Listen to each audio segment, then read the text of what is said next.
ஜெய் வாராகி, என் அன்பு குழந்தையே, உனக்கென்ன கவலை தெரியுமா? என்னுடைய ராசி சரியில்லை. என்னுடைய ராசிக்கு மட்டும் எதற்காக இப்படி நடக்கிறது? என்னுடைய வாழ்க்கை சரியில்லை. நான் ஏன் இப்படி பிறந்திருக்கிறேன்? நான் பிறந்த கிழமை சரியில்லையா? நான் பிறந்த ராசி சரியில்லையா? இல்லை, என்னத்தான் சரியில்லை? எல்லாரும் நன்றாகத்தான் இருக்கிறார்கள். நான் மட்டும் ஏன் இந்த நிலைமையில் இருக்கிறேன் என்ற சந்தேகமும் கோபமும் உன் மீதும் இருக்கிறது, என் மீதும் உனக்கு இருக்கிறது. தங்கமே, நீ கவலைப்படுவது புரோஜனமே இல்லாதது. நீ இப்பொழுது கவலைப்படுகிறாய். ஆனால் இன்னும் சில நாட்களில் நீ பிறந்ததற்கான நல்ல நல்ல விஷயங்களை அனுபவித்து வாழ்க்கையில் நிம்மதியுடன் வாழ உள்ளாய். நீ கவலைப்பட வேண்டாம். சிரித்தபடி இருந்தால் அனைத்துமே சிறப்பாக அமையும்.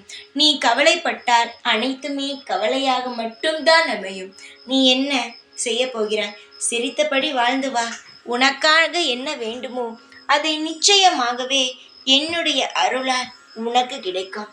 காலம் முழுவதும் நான் உன்னுடன் தான் இருப்பேன். நான் எங்கு செல்ல போகிறேன் உன்னை விட்டு? உன் வாழ்க்கை முழுவதும் என்னுடைய பாதுகாப்பும் என்னுடைய அரவணைப்பும் எப்பொழுதுமே உனக்கு கிடைக்கும். உன்னை நான் நல்ல முறையில் வாழ வைப்பேன். இந்த வாராகியை நம்பிய பிறகு யாரும் யாருடைய வாழ்க்கையை நினைத்தும் கவலைப்படக்கூடாது. கவலைப்பட்டால் நான் இல்லை என்று தான் அர்த்தம். நான் இருக்கிறேன் என்று முழுமையாக நம்புகிறாய் அல்லவா? நிச்சயமாக உன்னுடைய நம்பிக்கையை ஒரு நாளும் இந்த வாராகி வீணடிக்க மாட்டேன். நீ சிரித்தபடி வாழ்ந்து வா. உனக்காக அனைத்தும் சிறப்பாக அமையும். எப்பொழுதும் உன் கூடவே இருப்பேன். இந்த வாராகி நான். ஜெய் வாராகி.